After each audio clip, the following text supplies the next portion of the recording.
when we do the opening readings, I've heard those two paragraphs that we do in the preface for the first edition and then the first sentence on the title page. I can't tell you how many countless times, but I always listen. And every week I pick up on something new, and there's not that much information in there. You think after doing this for 8 or 10 years, you kind of, but I'm always picking up on something new. What I picked up on this morning is when we were in the, a couple of things. We're in the Ford first edition. And we talked about, our way of living. And we talk about in the preface, said that we're going to find a description of the AA recovery program in the first portion of this book. And as it was explained, it's the first 196 pages of the book. That's where we're going to find a description of the AA recovery program, which is where we're going to find the clear-cut directions on how to recover. I want to back up and just look at, they're saying you're going to find a description of the term that they're using here is you're going to find a description of the AA recovery program. And I started thinking about recovery program. Well, I did learn to use a dictionary in studying this book, and we've gone over this a couple of times, but does anybody remember what the definition of a program is? We're studying something, and we know it's a recovery program. I don't know what we're studying. So what is a program? Does anybody remember what a program is? Series of specific actions to achieve a specific result. Right, so we have a series of actions designed to achieve a specific result. So that's what we're going to find in this book. We're going to be studying a series of actions. Series means in a row, right? Series of actions designed to achieve a specific result. Well, what result are we looking to achieve? What specific result are we looking to achieve? Well, they gave us a disclaimer of what kind of program we have. We're going to find a description of what kind of program? A recovery program. So what are we looking to achieve? Recovery, right? And there's become some conflicting things in my mind over the years about learning about, when people introduce themselves at meetings, I'm a grateful recovering alcoholic, recovering. Every once in a while you hear recovered, and it's like, what the hell is the difference? Are we recovering or are we recovered? Right? What is it? Thank God we got the book to tell us. And if you think about it, if we have a recovery program, a series of actions that is designed to recover, right? Think about it. You go into surgery, you get out of surgery, you're in post-op, they're going to put you in a room generally to do what? To recover. And what is the process for you to recover?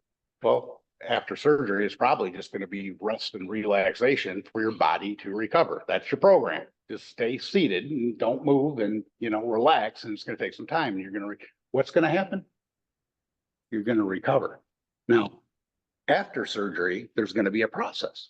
And that it might be 6 weeks. They might say it's going to take 6 weeks for you to recover, fully recover. It's going to take 6 weeks. During that 6 weeks, what are you doing? During that process, you are recovering, right? You're in the process of recovering. But the end goal is what? To become recovered. And that's what we're going to learn here is how to become recovered. So there's a process of recovering. In other words, if you're in the process of doing, what do they tell us? Halfway through step 9 is when we'll have the spiritual experience and we will become recovered. So if you're in the process of step 1 through 9, if you want to just really blatantly take what the book says, anywhere between 1 through 9, you're recovering. But once you get past that, if you've done, your 9th step, they tell you by this time, it might happen sooner than step 9, but by this time you will have recovered. So certainly midway through step 9, you will have recovered. If you're now in the process of living the AA way of life, step 10, 11, and 12, you should be recovered. That's what this process is about. And I'm not telling you, that's what the book tells us. That's what we learned. So the goal here is to become recovered. So if you're going to a meeting, I guess the point is, and you're hearing people introduce themselves, understand the difference of somebody who is recovering. That is a valid point. People are recovering, right? And then people are recovered as well in AA. That's a problem. We do not stay in perpetual recovery forever. Can you imagine getting out of surgery? So you're just going to have to stay here until you die, and you'll be recovering during that time. It's like, when I'm recovered, what, I'm dead? That's not how this deal works. If it was, why would we want to be here? You're going to be in perpetual recovery, sick, basically, right? Sick forever. That's not what AA is. It's a message of hope. That's what we learn in the On the title page. That's why we cover it. What is AA? It's the story of how many thousands of people had recovered. Past tense, done deal. That's what they tell us. So anyhow, that's just something that stood out to me. And so where we're at, as it was pointed out, we're on XXIV, it's 29 in the Romans. And this is a section called the doctor's opinion. It is 7¼ pages. For anyone who's new, I always recommend to read that doctor's opinion for a period of time, 30 days, 90 days in a row, whatever it may be. And if you miss a day, start over. It's usually 30 days in a row. If you miss a day, start over. Why is that? Why is it? Because we find that the first step in recovery is we need to learn what's wrong with us. What is an alcoholic? How do I know for certain I am? Yeah, I got in a lot of trouble and yeah, I drank a lot, but does that make me what makes me an alcoholic? Well, we need to learn that. We're going to need to know that. As Will had pointed out last week, my old mentor had always said that if you're going to learn about the problem, you're going to have to understand. If you're going to understand the solution and learn about a solution, you're going to need to understand the problem. So that's what the doctor's opinion is for, is to help us to understand what makes somebody an alcoholic, according to Alcoholics Anonymous, so that you can say, if you state you're an alcoholic, okay, and you have step one, you can say you're an alcoholic, you ought to damn well know what that means and what it is. If I ask, well, what makes you an alcoholic? Do you know what makes you an alcoholic? That's what we're learning here, 7¼ pages. And everything, the next 3 chapters after this also cover all of step one. But it's all built upon, we're going to see, this whole concept of what is wrong with our mind and what is wrong with our body. That's all in the doctor's opinion. And we had covered last week, the page before, XXVII, top of the page, first paragraph, told us what's wrong with our body. Doctor says he believes, and everybody who works for him, this is a chief physician at a nationally prominent hospital that specializes in alcohol and drug addiction. The head dude says, we all believe, so suggested a few years ago, the action of alcohol on these chronic alcoholics is a manifest of an allergy. Says, what's wrong with our body? What's wrong with the alcoholic body? What makes them abnormal, meaning not normal, meaning normal is simply what the majority of people experience in life by definition. Okay. Abnormal is what the majority do not have happen to them. And they say that an alcoholic, that is a abnormal condition. And with our body, we have something happen to us that is very different than people who are not alcoholic. He says what it is once we, and this is a body deal. This is not a mind deal. This is with our body. He says that when we put alcohol into our body in any form whatsoever, if you're an alcoholic, you put alcohol in your body whatsoever, what happens is you have this allergy that happens. The alcohol is the allergen. You put it into your system and you will have an allergic reaction. And the allergic reaction, he says, is we develop a craving beyond our mental control, a craving for more. Is that true? Is that not true? Well, when they go into talking about, I had a hard time connecting with that idea. I never remember feeling a craving for more. But if I look at my experience when they go and explaining it, they say, well, have you ever experienced where you set out to only tonight? I got a lot of trouble last time. Tonight, I'm only going to have 2 drinks, or I'm only going to have 3 drinks, and that's all I'm going to have because I don't want what happened before. I'm only going to have this much. Have you ever said that to yourself? And then you wound up having more than you intended to. And has that been a repeated pattern? Okay, well, if you don't have an allergy, then have you ever asked yourself, why is that? When I used my willpower and said, I'm only going to have 2 or 3, why did I have more than that? After all I was looking for is that sense of ease and comfort from a few. Why didn't I stop when I got it and had a few? And I've never been able to give a good explanation for that. I have no idea. What must have been weak-willed every time. Every time. I mean, how many times did you go out and set out to get drunk and puke all over yourself and pass out and black out? I mean, I'm going out tonight and I'm going to black out and hopefully I'll puke all over myself tonight. That's what normally happens. If I didn't set out to do that, then why did I end up drinking that much? There's really no good explanation. But when they talk about this allergy, saying once I drink one, I have a physical craving beyond my mental control for another one. Then I have a second. And I got a stronger physical craving for another one. And then I have another. And then I have another because of this physical. That kind of makes sense. Best explanation I've ever heard. Best explanation that Bill Wilson ever heard. and Dr. Bob ever heard. It explained what is different was. He says it sets us apart as a separate class. And he goes on to say that down at the bottom of that page, XXVIII starts talking about what happens with the mind. And that is, he says, after a time, we can't differentiate the true from the false. Well, what does that mean? Can't differentiate the true from the false. I thought I was a pretty smart guy. I make decisions based on, my interpretation of what the truth is about something, right? But what he's saying is, when we get into so much trouble with drinking, I guess this goes into the practical application for me to reflect on myself to determine whether or not I'm an alcoholic. Because that deal with, have you ever went out and had more than you intended to? That's one thing that is one of two things that this book says is what makes us an alcoholic. And they only give us two things. So you got to drink for so long or drink so much. That was one, is what's wrong with the body. Wrong with the mind is once we tried controlling the amount we take, and then we get to a position where maybe we get into so much trouble, we decide, you know what, I am done for, I can't drink at all. I have to quit. Has anybody tried quitting for good on their own? Right? So we try quitting for good. So what are we using when we quit for good on our own? We're using our own willpower, right? Just like I was trying to do when I was trying to control it. But now I just won't even have it. Just don't have it at all.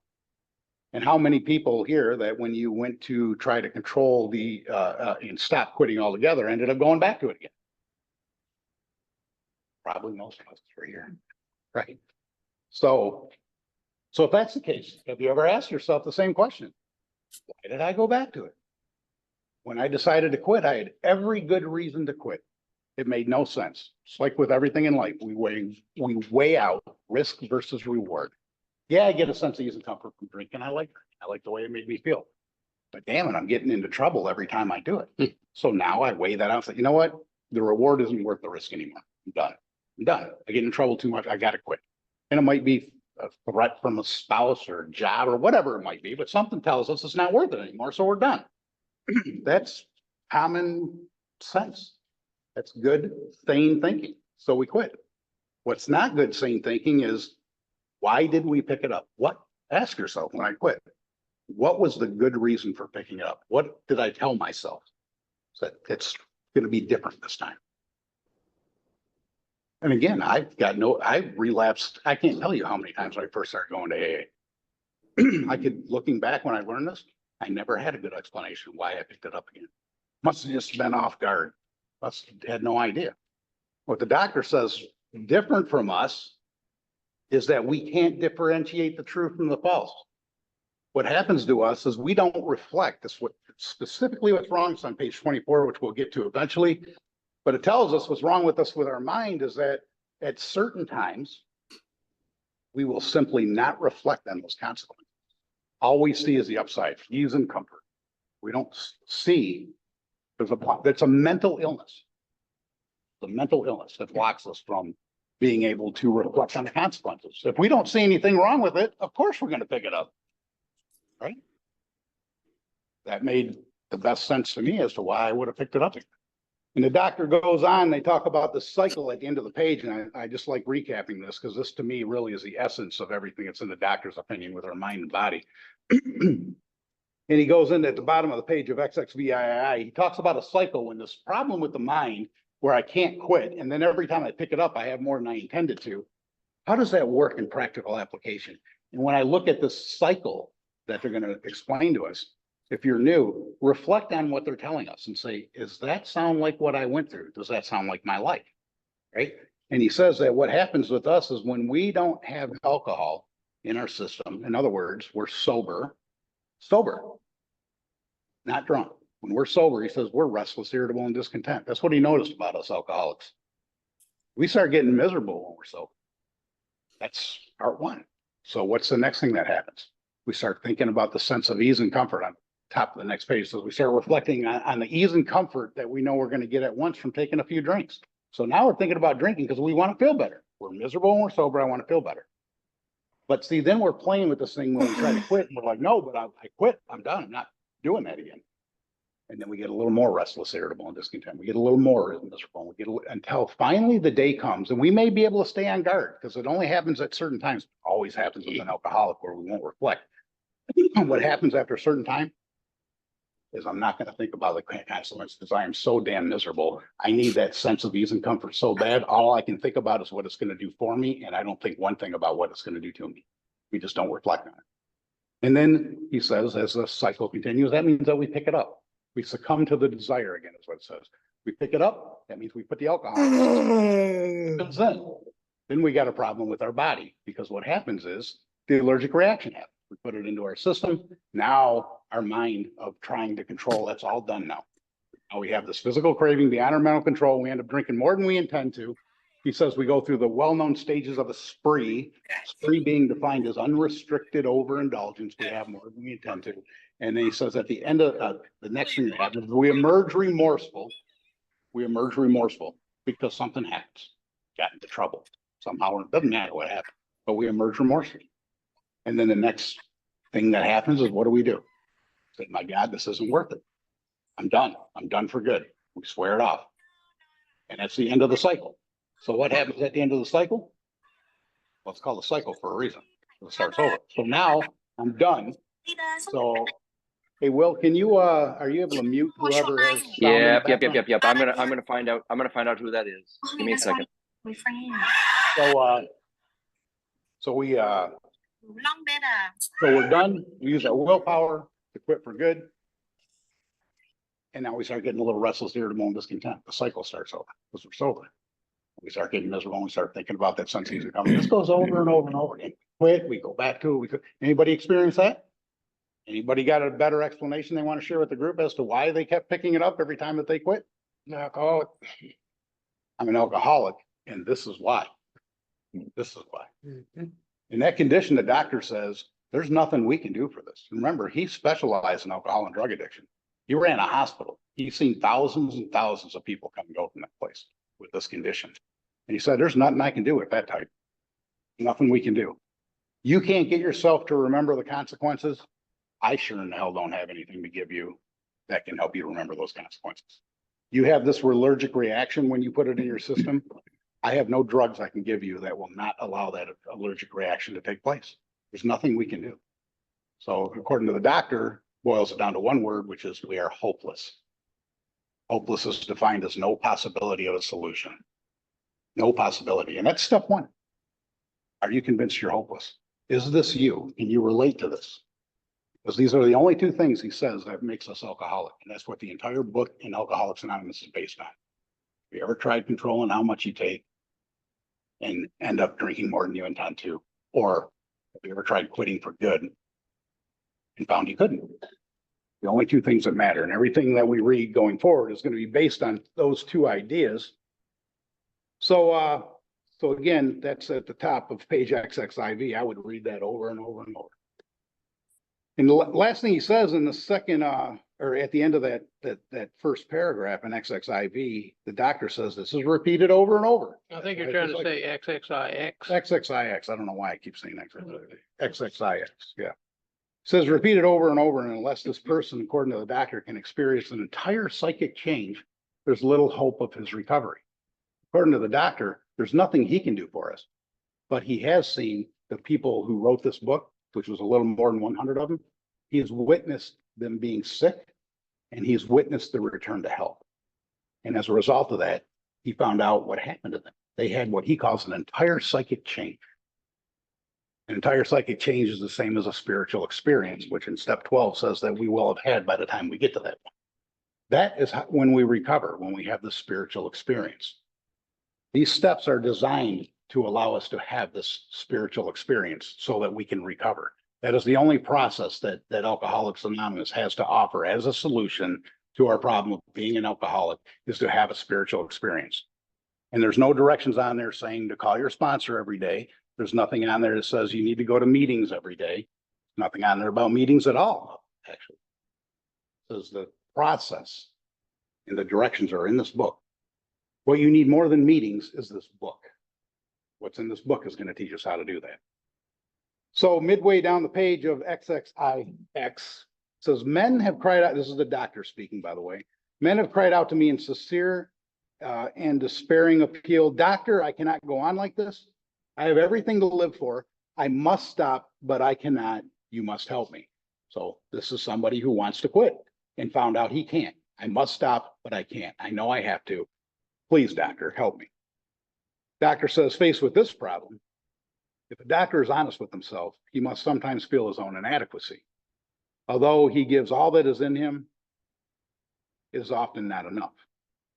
But underlying this, the doctor is saying that one feels that something more than human power is needed to produce this essential psychic change. Saying if you're going to have a psychic change, it's going to have to come from something other than human beings because we can't offer it. I don't know any human solutions, what he's saying, not just medical. He says no human solution. Treatment centers, religious leaders, psychology, psychiatry. He said this type, we have not found any human solution. Though the aggregate of recoveries resulting from psychiatric effort is considerable, we physicians must admit we have made little impression upon the problem as a whole because, and I would underline again, many types do not respond to this ordinary psychological approach. Many types. If you remember in the beginning of the doctor's opinion, he deemed Bill as a type of alcoholic that he has come to regard as hopeless. That is a guy who, when he wants to quit, doesn't reflect on the consequences and can't quit. He's the type of guy when he starts, he can't control the amount he takes. That's the type we're talking about. That is the chronic alcoholic that they talk about on the previous page. This is the hopeless variety. I do not hold with those who believe that alcoholism is entirely a problem of mental control. I've had many men who had, for example, worked a period of months on some problem or business deal, which was to be settled on a certain date favorable to them. They took a drink a day or two prior to that date, and then the phenomenon of craving at once became paramount to all other interests, paramount, top priority, once they put it in. So that the important appointment was not met. Drinking was more important. These men were underlying this because how many times have we heard this in AA? I drink to escape my problems and I got to learn to start facing them. I've heard that. What does this say? These men were not drinking to escape. They were drinking to overcome a craving beyond their mental control. That's why we drink. There are many situations which arise out of the phenomenon of craving, which cause men to make the supreme sacrifice rather than continue to fight. You're talking about a supreme sacrifice. You get time, go ahead and read back on page 136, and you're going to learn 3 examples, case studies that they talk about the supreme sacrifice. Jumping through a window from a high building, from putting your toe on the trigger of a shotgun while it's in your mouth, and by hanging yourself. That's the supreme sacrifice. Can't quit, can't quit, can't quit, can't stay sober, so miserable. And then we get to the point where it's freaking miserable being sober. And I get into nothing but trouble. My life becomes more miserable when I'm drinking. What solution do you got? Checking out seems to start making sense. I don't know if any of you experienced that. I certainly have. That's what he's talking about. This is where this leads to over time. The classification of alcoholics seem most difficult and in much detail outside of the scope of this book. So the book is not designed to give us the classifications of alcoholics. The only classification we need to know is if we're of that hopeless variety, based on those 2 questions. However, he's going to give us some classifications anyways. There are, of course, the psychopaths who are emotionally unstable. And we're familiar with this type. They're always going on the wagons for keeps. They're over remorseful and make many resolutions, but never a decision. Apparently, there's a difference between a resolution and a decision. I'll leave that to you to look that one up in the dictionary to see what the difference is. There's the type of man who is unwilling to admit he cannot take a drink. He's the guy who's still going to keep trying fighting it. I can, after the 117th time, I know I can do it this time. It's going to be different. And he plans various ways of drinking. I'm not going to hang out with those guys. I'm not going to drink hard alcohol this time, or I'm just going to only have a few various ways. He changes his brand or his environment. And then who always believes that after being entirely free from alcohol for a period of time, he can take a drink without danger. We're going to learn a lot about that going forward too, where we get in this process of recovery. We're not recovered yet.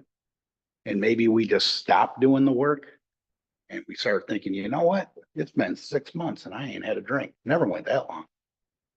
I can probably handle this now. They tell us later that virtually every one of us will go through that.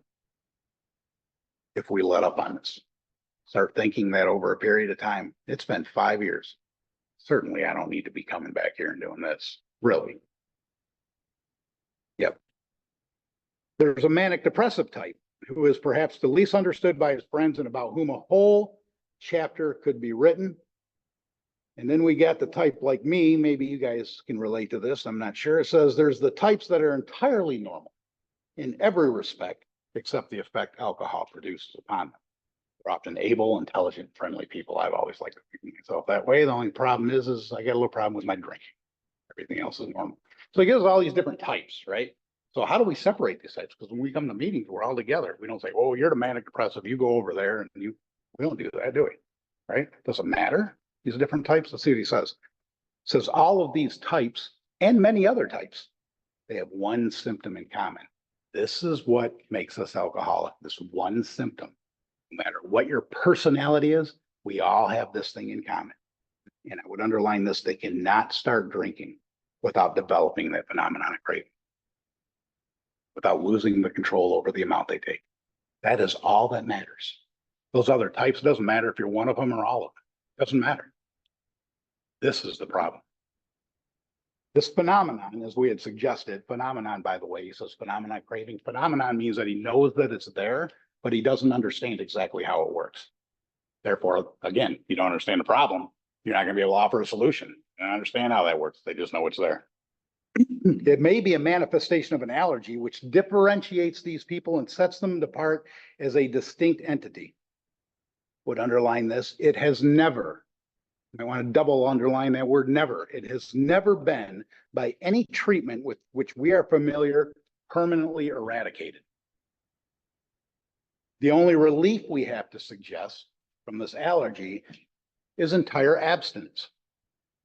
That means we can't have alcohol at all, right? But what's the problem with us with that? We got that mental condition that we won't reflect on the consequences, and then we pick it up again. We can't have entire abstinence. Again, go back to, you know that if you're allergic to bees, you stay away from bees. You're allergic to fish, you don't eat fish. If you're allergic to milk, you don't drink milk because you know what's going to happen. Yeah, we're allergic to alcohol. Look at how much of it we continue to drink. And we get the same results every time. You gotta quit entirely is what he's saying. So this immediately precipitates us into a seething cauldron of debate. Much has been written pro and con, but among physicians, the general opinion seems that most chronic alcoholics are doomed. Do we need a dictionary to look up the word doomed? That's according to them. We are doomed. So what is the solution? Top of XXXI. Perhaps I can best answer this by relating one of my experiences. Here's case study number one from the doctor.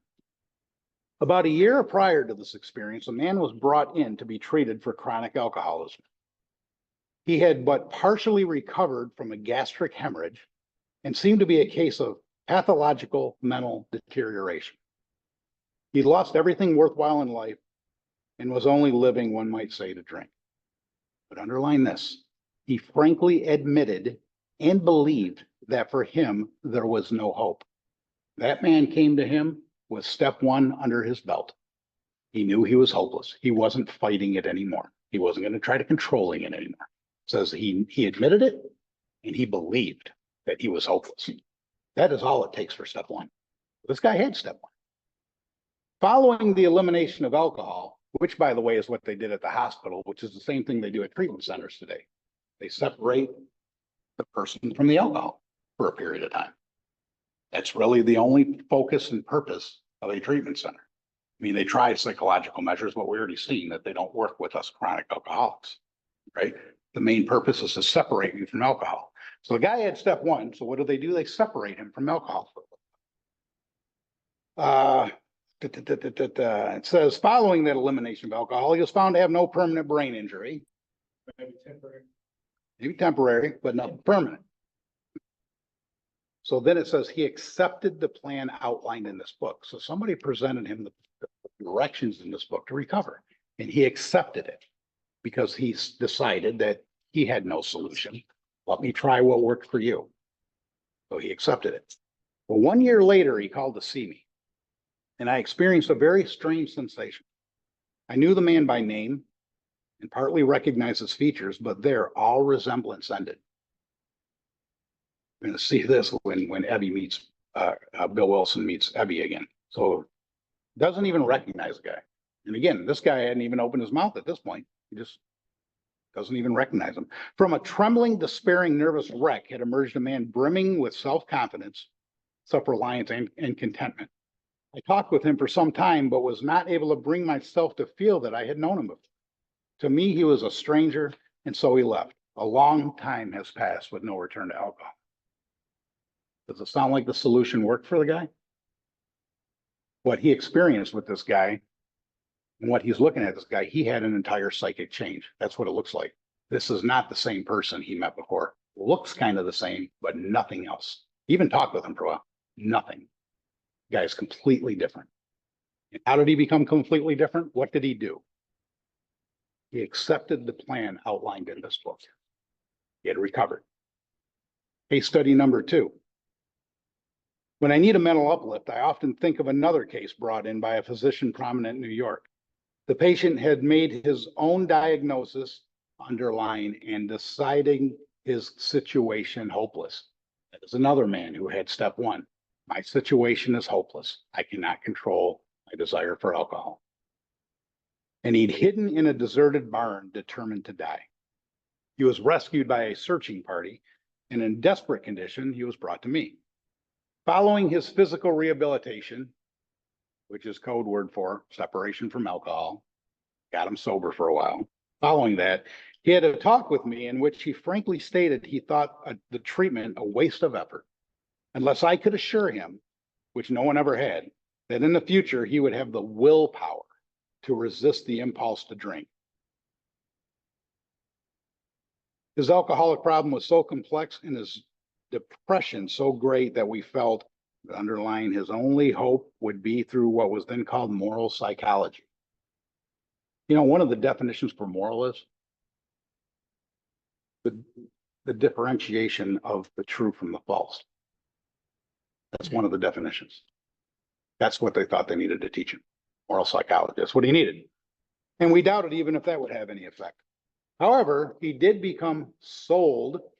Sounds like accepted without reservation. That is the definition of sold. He became sold on the ideas contained where? At the AA meeting? Now it says in this book. Again, in this book. He's not had a drink for a great many years. I see him now and then, and he is as fine a specimen of manhood as one could wish to meet. So in summary, the doctor says, I earnestly advise every alcoholic to read this book through. And though perhaps he came to scoff, he may remain to pray. William D. Silkworth, MD. As I understand, when the first edition was written, this was called the doctor's opinion. And at the end there, the only thing different from the entire doctor's opinion today to what it was in 1939. If you remember, we read something that said that the doctor's opinion remains exactly unchanged as it was originally written in 1939. There is one thing that's different, and it's that last thing where it says William D. Silkworth. The doctor decided back then that he might get thrown out of the medical community if he talks about spiritual experiences being a solution to a medical problem. So he said, I'll give you this, my opinion, and I'll put it in writing, but I don't want my name on it. Until the 1950s, when the medical community decided alcoholism is an illness, and they kind of came around to this idea. And then he said, well, in the next edition, go ahead and put my name in there, you know, to show who came up with this idea. But other than that, it's exactly the same. So does anybody have any questions? I mean, we spent, what, 4 weeks on this? At 7¼ pages, we had spent 4 weeks on it. That's how important this is and how much information there is in there. And I'll ask, how many of you have read this before? Not studied, but read it before. Did you get anywhere near as much out of it from reading it as what we're doing going through studying? Yeah, me neither. Me neither. until I had somebody teach this to me. This doesn't come from my mind. This is just stuff that I had learned that had been taught to me, that had been taught to them going back, I believe, 5 mentors before his, Bill Wilson. This is the way that they passed it down, is what we're doing in this book, teaching it the exact same way. And so that you can have it the exact same way and you can take notes so that you can present it to people in the same way. And you know what's great about that is when you get a group of people that do that, if a new guy comes and says, Kenny, tell me about what I need to do. How do I need to do this? Or he goes over here to Phil and says, well, Phil, you tell me what I need to do. You know what the difference is between that and most contemporary AA meetings today? You're going to get the same information. And you know where it's going to start? What do you need to do? Let's see what the book says. Well, I think you should probably, start calling me every day. And I want you to take your little token. And if you think about drinking, put it in the drink. Hey, We know what's Gary. wrong with our mind. We don't see anything wrong. Go ahead, Will. Hey, Gary. I think it'd Oh, be a I'm good thing that if you define what a spiritual experience was, like you did last week, out of the back of the book. We want to look back at that. Do you guys want to understand again what a spiritual, because that's what we're looking to do as a solution, right? AA says we need an entire psychic change or a spiritual experience. What's the difference? There is none. The doctor uses more medical terms, calling it an entire psychic change. Sounds more psychological. Doctor cannot use a medical term calling it a spiritual experience because that is not a medical term, right? Spiritual does not come from medical doctors. That comes from somewhere else. And if you read on page 567, we'll kind of just shorten it up. We'll just go to the first paragraph there where they tell us, they give us a definition of what a spiritual experience is. And again, this is the only time that I go past the first 196 pages, so that we understand what a spiritual experience is, because this is the only place that explains it. And it says the terms spiritual experience and spiritual awakening are used many times in this book. And remember, this is the same as what the doctor's talking about, an entire psychic change. So what's the difference? He says, upon careful reading shows that, and I would underline this because this becomes the definition. It is a personality change sufficient to bring about recovery from alcoholism. You want to recover from alcoholism. According to Alcoholics Anonymous, you have to have a personality change. And it's got to be one hell of a personality change because it's got to be sufficient to bring about recovery from alcoholism. So we've already got a little glimpse of how do I know if my personality has changed in a sufficient way to recover? Well, go back to the doctor, what he said about that first patient he saw. Said a year later, I couldn't even recognize this guy. Had no idea who he looked familiar, but everything else was different. That's how much of a personality change. And we're going to find that the medical community has not found a way to get us to have that type of that strong of a personality change. It has to come from having the spiritual experience. How do we have that spiritual experience? Well, that's what we have. Are numbered things there, but also understand that those numbered steps there's no directions on any of the steps. The directions to do that is in here. Going to meetings and looking at that and talking about that and memorizing that. And if I ask you, well, how do you do step 5 specifically? How is that done? And I can tell you, you could have asked me, 10, 15 years ago, or you could have asked anybody who's been sober 10 years plus, and chances are you're going to get a different opinion on what and how to do these things. But there's clear-cut directions in here. There's one way. Remember, that's why we use the dictionary. In the very beginning, the first time I heard them break down the title page, the first word, the story, the. I'm going to give you the definition of the. One, unique. Do I need the definition of the? I mean, what is this? Yeah, we do. Why? There's one unique set of actions. There's not various different ones. There's not various different ways to do this. There's one unique way of doing it. And one thing we've never really, in the opening remarks, something is mentioned and it rubs me the wrong way every time I hear it because it says, I believe it's written that the way AA works is way AA is presented is this is what we were like, this is what we did, this is what we are like now. And the next sentence says, we never tell anybody what they must do in AA. And that's not fully described in that sentence. We don't tell anybody what they must do. right? You have to accept this plan and then decide to do it yourself. I can't tell you what you must do because I can't make you recover. I can just show you what I did, not telling you what you have to do. However, we also hear, well, AA is suggested. We don't tell you what to do. That's true. It's suggested. You have not, this is the way it's suggested. If you have not found a solution, I can show you what's in this book that has changed my life and it became a solution. And if you're interested, I'll show you how to do it. You can decide to do that or not to do that. We suggest you try this. If you don't want to die, that's what we suggest. But if you decide that you want to accept the plan outlined in this book, there are clear-cut directions, right? That is not where we get into, well, I suggest you do this. I suggest you do step 4. No, there's clear-cut directions. You're either going to do this or you're not. Remember, rarely does anyone fail if we thoroughly follow the path. I always love that line. If we thoroughly follow what they did, it'll be rare for us to fail, to recover.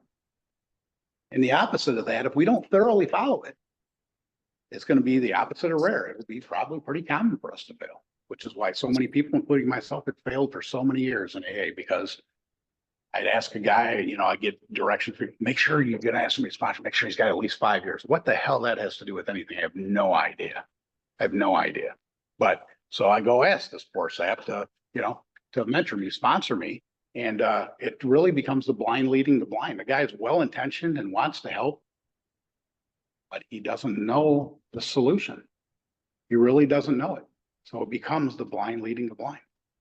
And that is a tragedy that I see in Alcoholics Anonymous. And that is why we study this. We try to teach it to you specifically, and we try to leave out opinions as much as we can, because my opinion should be nothing to you. I don't care how long I've been sober. It does not matter. My opinion, if my opinions were so great, I wouldn't be sitting here today needing to continue to do this. I love doing this, but I also need to do this, because if I don't, that condition I recovered from, we can go back to it because we are not cured. We can always go back if we're not moving forward. Does anybody else have any questions? Hey, Gary. Give me 1 second, Larry. We got one other guy and then I'll come to you. Sure. Yeah, I was looking, I'm still looking for my sense of ease and comfort. Does that really, should I give up on the idea of really having it like it was when I was drinking? Does it sort of morph into a different form? Because, I've been in the program for quite a while and, relapsed quite a few times. About 2.5 years, but I never got a sense of ease and comfort. Is it like you didn't do it right, start over? Everybody hear that? I mean, we've just explained this, and now you have a case study right here that says I've tried that and I've stayed sober and I went to AA and I never got ease and comfort. And that's actually what we get, because if you think about the cycle, where does it start? The cycle doesn't start when we're drinking. Drinking is our solution to make us feel better. It's not the problem. The problem is when we're sober, we're miserable. Why are we miserable when we're sober? How could I ever expect to stay sober and be miserable? I did it for many years. I almost killed myself in the process because I couldn't stand the misery. That's the problem. So what are we looking for? Not to be sober. We're looking for the sense of ease and comfort without the problems of the alcohol. When we have a spiritual experience, we're going to see more and more what that looks like. These people have a sense of ease and comfort, and more so once they recover. So the great thing to look at is, you just pointed out, I don't care if you're like me. I was 16 years in AA, not drinking, sober, when I almost committed suicide. I attempted it at 16 years sober, and so miserable, having no idea what's wrong with me. But I never heard this in AA, that you're supposed to be sober. The longer you're sober, the better you are. Well, here's the question. Have you been sober? Number one, if you finished step 9, or you've been sober for more than 6-9 months, if you're not feeling a sense of ease and comfort and you're an alcoholic, you haven't had a spiritual experience. You're doing something wrong. Absolutely. You might need to look for a new mentor or whatever it is. But I tell you, don't worry about hurting anybody's feelings. Your life is on the line, because rarely does anyone not recover if they thoroughly do this. What's in this book? If they're not teaching you what's in this book, you don't know what you're going to get. But you can judge it. How do you feel? That's all that matters. I don't care how long you're sober. How do you feel? I've seen people sober, a year, that live much happier. They just seem much happier than some people I've seen with 20 years being sober. Right? That's all we care about. How do you feel? That sense of ease and comfort is exactly what we're looking for. And that's exactly what this is designed to give us. And if you're not getting it and you think you've done this, you've probably done it wrong. Because again, it's rare for that to happen. Does that answer your question? Larry? Yeah, I just you talked about spiritual experience, and I think Dr. Yoon also would this apply to the businessman that could not do anything on page 27 when the businessman asked him to expound upon it. Would this be a part of an explanation of the spiritual experience? I think it's the third paragraph down. He says, are there no exceptions? And the doctor says, yes, there is. Exceptions to this cases such as yours have been occurring since early times. Here and there, once in a while, alcoholics have had what are called vital spiritual experiences.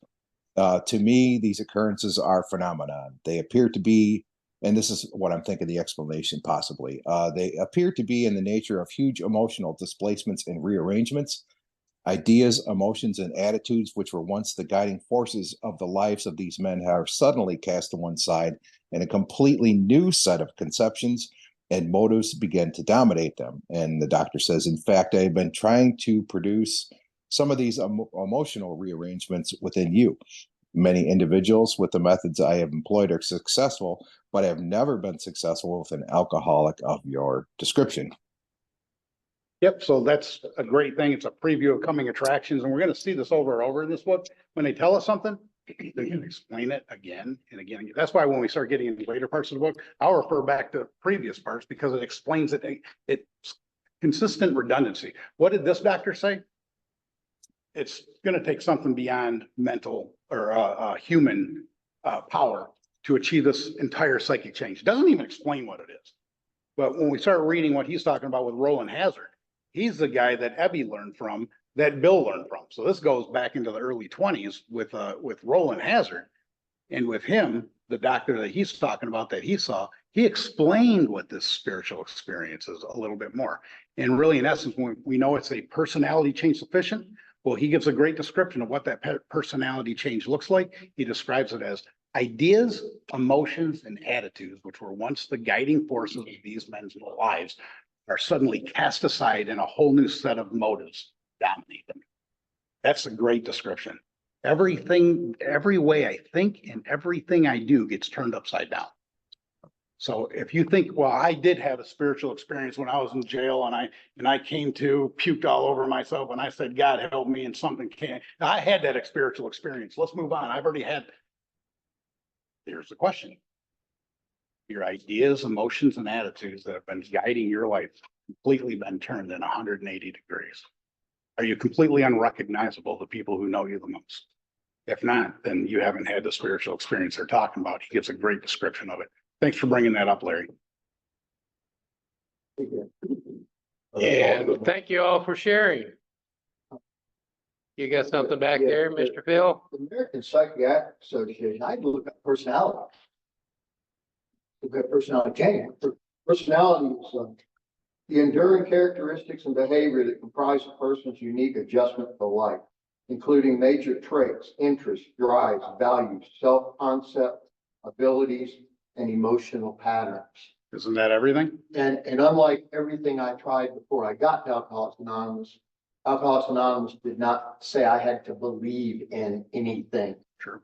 It just asked me to take actions, which were those 12 steps that I have no idea what they have to do with what's going on inside of me. I just have to see that it works in others and be willing to try it. And somehow in the rearview mirror, I see that it works for me too. Right. Yeah, it makes no sense to somebody who's new. Yeah. But I If you think have a spiritual experience, you'll stop drinking. The hell's I got to do with stopping drinking?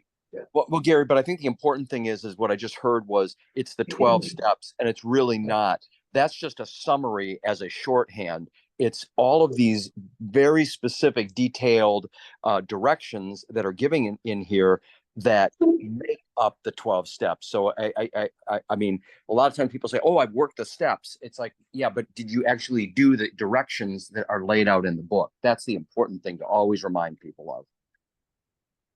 All right, All right. we've reached the hour. Can I ask one question, sorry.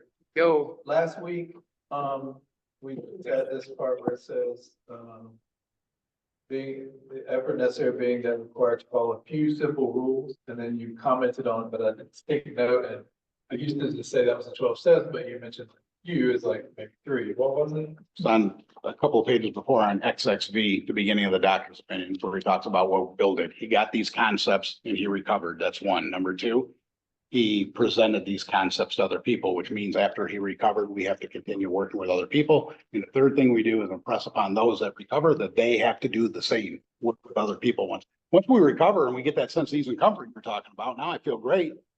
Why do I need to do this anymore?